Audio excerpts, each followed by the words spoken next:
ಮಾಜಿ ಪ್ರಧಾನಿ ದೇವೇಗೌಡ ಅವರ ಪತ್ನಿ ಚೆನ್ನಮ್ಮ ಅವರು ವಿಧಿವಶರಾಗಿರುವಂಥದ್ದು. ವಿಧಿವಶರಾಗದ ಜೊತೆಗೆ ಅವರ ಜೀವನದಲ್ಲಿ ಒಂದು ದೊಡ್ಡ ಅಹಿತಕರ ಘಟನೆ ನಡೆದಿತ್ತು. ಯಾಕೆಂದರೆ ಆಸಿಡ್ ದಾಳಿಯಾದಂಥ ಒಂದು ಘಟನೆ ಕೂಡ ನಡೆದಿತ್ತು. ಆಸಿಡ್ ದಾಳಿಯಾದಂಥ ಘಟನೆಗೆ ಸಂಬಂಧಪಟ್ಟಂತೆ ಹಿರಿಯ ವಕೀಲರಾದಂಥ ಚಂದ್ರಮೌಳಿ ಅವರು ಚೆನ್ನಮ್ಮ ಅವರ ಪರವಾಗಿ ಅಡ್ವೊಕೇಟ್ ಆಗಿ ಕೆಲಸವನ್ನು ಮಾಡಿದರು. ಅವರು ನಮ್ಮ ಜೊತೆ ಇದ್ದಾರೆ, ಅವರನ್ನು ಕೇಳೋಣ. ಆ ಘಟನೆ ಯಾವ ರೀತಿ ಇತ್ತು, ಜೊತೆಗೆ ಚೆನ್ನಮ್ಮ ಅವರು ಅದರಲ್ಲಿ ತೆಗೆದುಕೊಂಡಂಥ ನಿರ್ಧಾರಗಳೇನು ಅನ್ನೋದ್ರ ಬಗ್ಗೆ ಮಾತಾಡಲಿಕ್ಕೆ ನಮ್ಮ ಜೊತೆ ಚಂದ್ರಮೌಳಿ ಸರ್ ಅವರಿದ್ದಾರೆ. ಅವರನ್ನು ಮಾತಾಡ್ಸೋಣ. ಸರ್, ಚೆನ್ನಮ್ಮ ಅವರು ಇವತ್ತು ವಿಧಿವಶರಾಗಿದ್ದಾರೆ. ಆದರೆ ಅವರ ಜೀವನದಲ್ಲಿ ಒಂದು ಅಹಿತಕರ ಘಟನೆ ನಡೆದಿತ್ತು.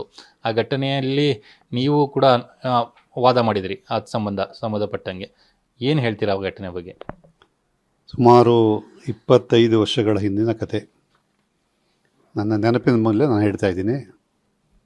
21/2/2001 ಅವತ್ತಿನ ಶಿವರಾತ್ರಿ ದಿವಸ ಶಿವ ಟೆಂಪಲ್ಗೆ ಚೆನ್ನಮ್ಮನವರು ಮತ್ತು ಅವರ ಸೊಸೆ ಭವಾನಿ ಅಂದರೆ ಶ್ರೀ ರೇವಣ್ಣ ಅವರ ಪತ್ನಿ ಅವರೆಲ್ಲರೂ ಕೂಡ ಪೂಜೆಗೆ ಹೋಗ್ತಾರೆ. ಹೋಗಬೇಕಾದ್ರೆ ಆಗ ಪ್ರಧಾನಿ ಅವರ ಮುಗಿದಿತ್ತು ಅವರ, ಆದರೂ ಕೂಡ ಅವರಿಗೆ ಒಂದು SPG ಅವರ ಒಂದು ಪ್ರೊಟೆಕ್ಷನ್ ಕೂಡ ಅವ್ರಿಗಿತ್ತು. ಅಲ್ಲಿ ದೇವಸ್ಥಾನಕ್ಕೆ ಹೋದಾಗ ಅವರ ದೇವೇಗೌಡರವರ ತಮ್ಮ ಬಸವೇಗೌಡರವರ ಮಗ ಲೋಕೇಶ್ ಅನ್ನೋರೊಬ್ಬ ಒಂದು ಕಡೆ ಬಿಂಬಿಸಿದ್ದು ಒಂದು ಲ್ಯಾಂಡ್ ಡಿಸ್ಪ್ಯೂಟ್ ಅಂತ, ಇನ್ನೊಂದು ಕಡೆ ಸುದ್ದಿ ಹರಡಿದ್ದು ರಾಜಕೀಯ ಕುಮ್ಮಕ್ಕಿದೆ ಅಂತ ಹೇಳಿ. ಅಲ್ಲಿ ಅವನು ಒಂದು ಬಕೆಟ್ನಲ್ಲಿ ಹೂವನ್ನು ಇಟ್ಕೊಂಡು, ಆ ಹೂವಿನ ಕೆಳಗಡೆ ಆ್ಯಸಿಡ್ನ ಇಟ್ಕೊಂಡು ಒಂದು ಪಾತ್ರೆಯಲ್ಲಿ ಪೂಜೆ ಮಾಡೋ ನೆಪದಲ್ಲಿ ಅವನು ಒಳಗಡೆ ಹೋಗ್ತಾನೆ. SPG ಅವರು ಅದನ್ನು ನೆಗ್ಲಿಜೆನ್ಸ್ ಅಂತ ಕೂಡ ಹೇಳ್ಬೋದು, ಮತ್ತು ಕುಟುಂಬದ ಸದಸ್ಯರು ಅಂತ ಹೇಳಿದಾಗ ಸಾಮಾನ್ಯವಾಗಿ ಬಿಡ್ತಾರೆ. ಅಲ್ಲಿ ಹೋದಾಗ ಅವನು ವಾಪಸ್ ಬರಬೇಕಾದ್ರೆ ಪೂಜೆ ಮಾಡಿ ಈ ಆ್ಯಸಿಡ್ನ ಅವರ ಮುಖದ ಮೇಲೆ ಹಾಕ್ತಾನೆ. ಅವತ್ತಿನ ಒಂದು ಕಾಲಘಟ್ಟದಲ್ಲಿ ಬಂದಂಥ ಇನ್ನೊಂದು ವಿಷಯ ಏನು ಅಂಥೇಳಿ, ರೇವಣ್ಣನ ಅವರು ಗುರಿಯಾಗಿ ಇಟ್ಕೊಂಡು ಮಾಡಿದ್ದು ಅಂತ ಹೇಳಿ, ಬಟ್ ಇವ್ರ ಮೇಲೆ ಹಾಕಿದ್ರು ಅಂತ ಹೇಳಿ, ಅದಕ್ಕೆ ಪುರಾವೆಗಳಿರಲಿಲ್ಲ. ಈ ಒಂದು ಕ್ರೌರ್ಯ ಏನಾಯಿತು ಅದು ಅವರ ಆರೋಗ್ಯದ ಮೇಲೆ ಪೂರ್ತಿಯಾಗಿ ಪರಿಣಾಮ ಬೀರುತ್ತೆ. ಸುಮಾರು 40% ಸುಟ್ಟು ಗಾಯಗಳಾಗಿರ್ತವೆ ಅವ್ರಿಗೆ. ಅವರನ್ನು ಆ ಸಮಯದಲ್ಲಿ SM ಕೃಷ್ಣ ಅವರು ಚೀಫ್ ಮಿನಿಸ್ಟರ್ ಆಗಿದ್ದರು, ಮತ್ತು ಖರ್ಗೆ ಅವರು ಹೋಮ್ ಮಿನಿಸ್ಟರ್ ಆಗಿದ್ದರು, ಮತ್ತು CP ಚಂದ್ರೇಗೌಡರು ಲಾ ಮಿನಿಸ್ಟರ್ ಆಗಿದ್ದರು. ಸಾರ್ವಜನಿಕರಿಂದ ಸಾಕಷ್ಟು ಒತ್ತಾಯ ಬಂತು. ಆಗ ಇಡೀ ರಾಜ್ಯ ತಲ್ಲಣಗೊಂಡಿತ್ತು. ಈ ಒಂದು ಒಬ್ಬ ಮಾಜಿ ಪ್ರಧಾನಿಯವರ ಹೆಂಡತಿ, ಅವರ ಶ್ರೀಮತಿಯವರಿಗೆ ಒಂದು ಪ್ರೊಟೆಕ್ಷನ್ ಇಲ್ಲ ಅಂತ ಹೇಳಿದ್ರೆ ಯಾವ ರೀತಿ ನೀವು ರಾಜ್ಯಭಾರ ಮಾಡ್ತಾ ಇದ್ದೀರಾ ಅಂತ. ಆ ಸಮಯದಲ್ಲಿ ಸಾಕಷ್ಟು ಅವ್ರಿಗೆ ಸಲಹೆಗಳು ಬರುತ್ತೆ. ಒಂದು ಕಡೆ ಇಲ್ಲಿ ಒಂದು ರಾಜ್ಯಕ್ಕೆ ಒತ್ತಡ ಇತ್ತು. ಇವರು ಹೈಕೋರ್ಟ್ ಸಿಂಗಲ್ ಜಡ್ಜ್ ಇವ್ರ ಮೇಲೆ ಇದನ್ನು ಅವರ ಒಂದು ಮಾನಿಟರಿಂಗಲ್ಲಿ ಇನ್ವೆಸ್ಟಿಗೇಷನ್ ಮಾಡಬೇಕು, ಅಥವಾ ಹಾಸನ್ನ ಪೊಲೀಸ್ನವ್ರ ಮೇಲೆ ನಂಬಿಕೆ ಇದೆಯೋ ಅವ್ರು ಮಾಡಬೇಕು, ಅಥವಾ ಬೇರೆ ಯಾವುದಾದ್ರು ಒಂದು ಇಂಡಿಪೆಂಡೆಂಟ್ ತನಿಖಾ ಸಂಸ್ಥೆಗಳು ಮಾಡಬೇಕು ಅಂಥೇಳಿ. ಆ ಟೈಮ್ನಲ್ಲಿ ದೇವೇಗೌಡರನ್ನ ಕೇಳಿದಾಗ ದೇವೇಗೌಡರು ಹೇಳಿದಂಥ ಕೆಲವು ಮಾತುಗಳು ಇವತ್ತು ಕೂಡ ನನ್ನ ಮನಸ್ಸಿನಲ್ಲಿ ಅಚ್ಚಳಿಯಾಗಿ ಉಳಿದಿದೆ. ಚೆನ್ನಮ್ಮನವರು ಅವರು ಒಂದು ವಾರ ಸಾವು ಮತ್ತು ಬದುಕಿನ ಮಧ್ಯೆ ನರಳಾಡ್ತಾ ಇರ್ತಾರೆ. ಅಲ್ಲಿ ಅವ್ರಿಗೆ ಕಾನ್ಷಿಯಸ್ ಬಂದಾಗೆಲ್ಲ, ಇಲ್ಲ ಅವನ ಮೇಲೆ ಏನು ಕೇಸ್ ಹಾಕಬೇಡಿ, ನೀವು ದೇವರಿದ್ದಾನೆ, ದೇವ್ರ ಶಿಕ್ಷೆ ಕೊಡ್ತಾನೆ, ನೀವು ಅವ್ರಿಗೆ ಕೇಸ್ ಹಾಕೋದ್ರಿಂದ ಅವನು ಜೈಲಿಗೆ ಹೋಗ್ತಾನೆ, ಜೈಲಿಗೆ ಹೋದರೆ ಅವರ ಫ್ಯಾಮಿಲಿಗೆ ತೊಂದರೆ ಆಗುತ್ತೆ ಅಂತ ಹೇಳಿ. ಆದರೂ ಕೂಡ ಒಂದು ಇದು ಆಯಿತು, ನೀವು ಹೇಳ್ತಾ ಇರಿ, ದಾಳಿ ನಡೀತು, ದೇವಸ್ಥಾನದಲ್ಲಿ ದಾಳಿ ನಡೀತು, ಅದಾದಮೇಲೆ ಇನ್ವೆಸ್ಟಿಗೇಷನ್ ಆಯಿತು, ಆಮೇಲೆ ಬೇರೆ ಬೇರೆ ಆಯಿತು ಅಂತ ಟ್ರಯಲ್ ಆ ಹಂತಕ್ಕೆ ಏನಾದ್ರು ಬಂತ? ಅಲ್ಲಿಗೆ ಏನಾಯಿತು ಆ ಸಂದರ್ಭದಲ್ಲಿ? ಅಲ್ಲಿಗೆ ಬರ್ತಾ ಇದ್ದೀನಿ. ಇದೆಲ್ಲ ಆದಮೇಲೆ ಒಂದು ಒತ್ತಡವನ್ನೆಲ್ಲ ನಿವಾರಿಸಿ ಅದನ್ನು CODಗೆ ಬಂತು. CODನಲ್ಲಿ ಒಂದು ಅತ್ಯುತ್ತಮವಾದ ಒಂದು ತನಿಖೆಯನ್ನು ಕೂಡ ನಡೀತು. ಅದರಲ್ಲಿ ಇಂಥ ಕೇಸ್ಗಳಲ್ಲಿ ಯಾರು ಗಾಯಗೊಂಡಿರ್ತಾರೆ, ಯಾರು ಆಸಿಡ್ ದಾಳಿಗೆ ಒಳಗಾಗಿರ್ತಾರೆ, ಅವ್ರು ಕೋರ್ಟ್ ಮುಂದೆ ಬಂದು ಇಂಥವನು ಮಾಡ್ದ ಅಂತ ಹೇಳಿದ್ರೆ ಅಷ್ಟೇ ಸಾಕು. ಬೇರೆ ಏನು ಅದಕ್ಕೆ 2 ಲೈನ್ ಎವಿಡೆನ್ಸ್ನಲ್ಲಿ ಶಿಕ್ಷೆ ಕೊಡ್ಬೋದು. ಬಟ್ ಈ ಕೇಸ್ನಲ್ಲಿ ಶಂಕರಪ್ಪ ಅಂತ ಒಬ್ಬ ಹಿರಿಯ ವಕೀಲರು ಕೂಡ ಅವತ್ತು ಚೆನ್ನಮ್ಮ ಪರವಾಗಿ ವಾದ ಮಾಡಿ ಎಲ್ಲ ರೀತಿಯ ವೈದ್ಯಕೀಯ ಸಾಕ್ಷ್ಯಗಳು ಎಲ್ಲನೂ ಕೂಡ ಕೋರ್ಟ್ ಮುಂದೆ ಇಟ್ಟು ಅದರಲ್ಲಿ ಅವರು ಯಾವುದೇ ರೀತಿಯಲ್ಲಿ ತಪ್ಪಿಸ್ಕೊಂಡು ಹೊರಗಡೆ ಬರದಾಗಂಥ ಒಂದು ಸಾಕ್ಷ್ಯವನ್ನು ಮಾಡಿದ ಮೇಲೆ ಈ ಕೇಸ್ನಲ್ಲಿ ಸಾಕಷ್ಟು ದಿನ ವಿಚಾರಗಳು ನಡೆದು 8 ವರ್ಷಗಳ ಕಾಲ ಅವರಿಗೆ ಒಂದು ಶಿಕ್ಷೆಯನ್ನು ವಿಧಿಸುತ್ತೆ ಕೆಳಗಡೆ ಕೋರ್ಟು. ಅವನಿಗೆ ಬೇಲ್ ಕೂಡ ಸಿಗೋದಿಲ್ಲ. ಆ 8ರ ಶಿಕ್ಷೆ ಆದಮೇಲೆ ಆ ಶಿಕ್ಷೆ ಅಮಾನತು ಕೊಡಿಸ್ಬೇಕು, ಅದಕ್ಕೆ ಸಸ್ಪೆನ್ಷನ್ ಆಫ್ ಸೆಂಟೆನ್ಸ್ ಅಂತ ಹೇಳ್ತಾರೆ. ಅದನ್ನು ಹೈಕೋರ್ಟಿಗೆ ಬರ್ತಾರೆ. ಆ ಸ್ಟೇಜಲ್ಲಿ ನಾನು ಸ್ಟೇಟ್ ಪಬ್ಲಿಕ್ ಪ್ರಾಸಿಕ್ಯೂಟರ್ ಆಗಿದ್ದೆ. ಆಗ ಸಾಕಷ್ಟು ನನಗೆ ಒತ್ತಡ ಇತ್ತು. ಅವತ್ತಿನ ಮುಖ್ಯಮಂತ್ರಿಗಳು ನನಗೆ ಕರೆಸಿ, ನೋಡಿ ಇದೆಲ್ಲ ರಾಜಕೀಯವಾಗಿ ಭಾಳಷ್ಟು ನಮಗೆ ತೊಂದರೆ ಕೊಡುತ್ತೆ, ಯಾವುದೇ ಕಾರಣಕ್ಕೂ ಬೇಲ್ ಕೊಡಬಾರ್ದು ಅಂತ ಹೇಳಿ. ಆ ಸಮಯದಲ್ಲಿ ಅವತ್ತೇ ದೃಷ್ಟಿಯಲ್ಲಿ ನನಗೆ ದೇವೇಗೌಡರು ಕೂಡ ಒಬ್ಬ ಶಂಕರಲಿಂಗೇಗೌಡ ಅಂತೇಳಿ IAS ಆಫೀಸರ್ ಮೂಲಕ ನನಗೆ ಫೋನ್ ಮಾಡಿಸಿ, ನೋಡಿ ಕೇಸ್ ಬಗ್ಗೆ ಸ್ವಲ್ಪ ಎಚ್ಚರಿಕೆಯಿಂದ ಕೇಸ್ ನಡೆಸಬೇಕು ಅಂತ ಹೇಳಿದಾಗ ನಾವು ಕೂಡ ಸಾಕಷ್ಟು ತಯಾರಿ ಮಾಡಿಕೊಂಡು ಅಲ್ಲಿಗೆ ಹೋದಾಗ ಅವತ್ತಾಗಲೇ ಕೋರ್ಟು ಅವರಿಗೆ ಜಾಮೀನು ಮಂಜೂರು ಮಾಡುವಂತಹ ಒಂದು ಮನಸ್ಸಲ್ಲಿ ಕೂಡ ಇತ್ತು. ಕೇಳ್ತಾರೆ ಜಡ್ಜು, ಏಕೆ ಇಂಥ ಕೇಸ್ಗಳು ಪ್ರಪಂಚದಲ್ಲಿ ಆಗಲ್ವಾ, ಈಗಾಗಲೇ ಅವನು 4 ವರ್ಷಕ್ಕಿಂತ ಜಾಸ್ತಿ ಶಿಕ್ಷೆಗೆ ಒಳಪಟ್ಟಿದ್ದಾನೆ, ಉಳಿದಿರೋದೇ 4 ವರ್ಷ ತಿಂಗಳು, ಯಾಕೆ ಅವ್ರಿಗೆ ಬೇಲ್ ಕೊಡಬಾರ್ದು ಅಂತೇಳಿ ಭಾಳಷ್ಟು ನಾವು ಶ್ರಮ ವಹಿಸಿ ನಮ್ಮ ಎಲ್ಲ ಕಸರತ್ತುಗಳನ್ನು ಮಾಡಿ 2 ದಿವಸ ಟೈಮ್ ತಗೊಂಡು ಕಂಪ್ಲೀಟ್ ಇದನ್ನು ನಾವು ಹೇಳ್ಕೊಂಬರ್ತೀವಿ ಹಿಸ್ಟ್ರಿನ. ಒಬ್ಬ ಪ್ರಧಾನಿಯವ್ರ ಹೆಂಡತಿ ಮೇಲೆ ಈ ಥರ ಒಂದು ಹಬ್ಬದ ದಿವಸ, ಶಿವರಾತ್ರಿ ಹಬ್ಬದ ದಿವಸ ನೀವು ಆ್ಯಸಿಡ್ ಹಾಕಿದಾಗ ಆ ಆ್ಯಸಿಡ್ನಲ್ಲಿ ಬೆಂದು ನೊಂದು ಹೋಗಿರುವಂಥ ವ್ಯಕ್ತಿಯ ಫೋಟೋಗಳು ನೋಡಿದ್ರೆ ಕ್ರೂರವಾಗ್ತು, ಭಯಾನಕ ಆಗ್ತಾಯಿತ್ತು. ಅಷ್ಟೊಂದು ಮುಖ ಎಲ್ಲ ಕರಗಿ ಪೂರ್ತಿ ಅದನ್ನು ಸುಟ್ಟು ಕರಕಲಾಗಿತ್ತು, ನೋಡೋಕ್ಕೆ ಹೆದರಿಕೆ ಆಗೋಂಥ ಇತ್ತು. ನೀವೆಲ್ಲ ನೋಡಿದರೆ ಆ್ಯಸಿಡ್ ದಾಳಿ ಮೇಲೆ ಹೊತ್ತಾದ ನಂತರ ಮುಖಗಳು ಹೇಗಾಗಿರುತ್ತೆ ಅಂತ. ಈ ಒಂದು ಚಿತ್ರಣ ಜನಗಳ ಮುಂದೆ ಇಡ್ತು ಅಂತ ಹೇಳಿದ್ರೆ, ಇಂಥ ವ್ಯಕ್ತಿ ಜೈಲಿನಿಂದ ಹೊರಗಡೆ ಬಂದರೆ ಅವನಿಗೆ ನಾಗರಿಕ ಸಮಾಜದಲ್ಲಿ ಅವನಿಗಿರೋವಂಥ ಅರ್ಹತೆ ಇದೆಯಾ ಅಂತ ಒಂದು ಪ್ರಶ್ನೆ ಬರ್ತದನ್ನು. ಅದೆಲ್ಲ ಕುಲಂಕುಷವಾಗಿ ನೋಡಿದಲ್ಲಿ it's a rarest of rare cases where in you have to deny the bail ಅಂತ ಹೇಳಿ ಅವತ್ತು ಅವರ ಬೇಲ್ ಅಪ್ಲಿಕೇಶನ್ನ ರಿಜೆಕ್ಟ್ ಮಾಡ್ತಾರೆ. ಅದನ್ನು ರಿಜೆಕ್ಟ್ ಮಾಡಿದ ಆ ಸ್ಟೇಜಲ್ಲಿ ನಾನಿದ್ದೆ.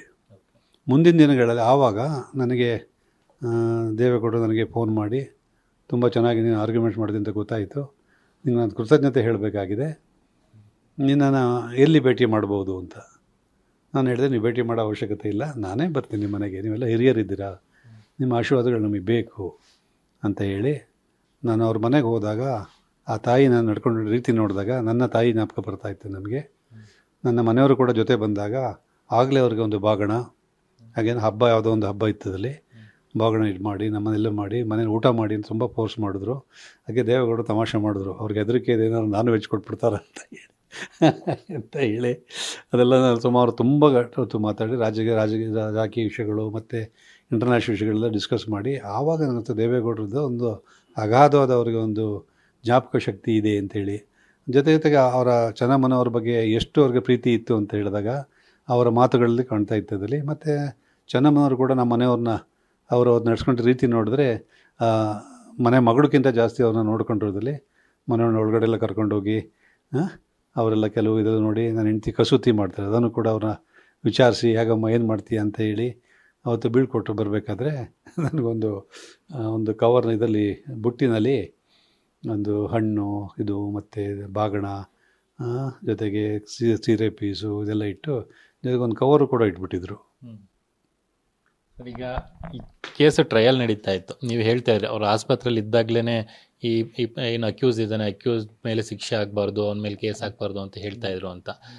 ಅಂದರೆ ಅಷ್ಟು ಮಾತೃ ಹೃದಯಿ ಅಂತ ಹೇಳಿ ನೀವು ವಿಚಾರ. ಒಂದೇನು ಅಂತ ಹೇಳಿದ್ರೆ ಆಗಿದೆ, ನನ್ನ ಹಣೆ ಬರದಲ್ಲಿ ಈಗ ಆಯಿತು, ನಾನೆಲ್ಲ ದೇವ್ರ ಮೇಲೆ ಭಕ್ತಿ ಇಟ್ಕೊಂಡಿರೋಳು, ದೇವ್ರು ಹೇಗೆ ನಡ್ಸ್ಕೊಂಡ್ರೆ ಆ ಥರ ನಡ್ಕೊಂಡಿದ್ದೆ, ನಾನೆಲ್ಲೋ ಯಾವುದೋ ಕಾಲದಲ್ಲಿ ತಪ್ಪು ಮಾಡಿರ್ಬೋದು, ಆ ಶಿಕ್ಷೆ ನಾನು ಅನುಭವಿಸ್ತಾ ಇದ್ದೀನಿ.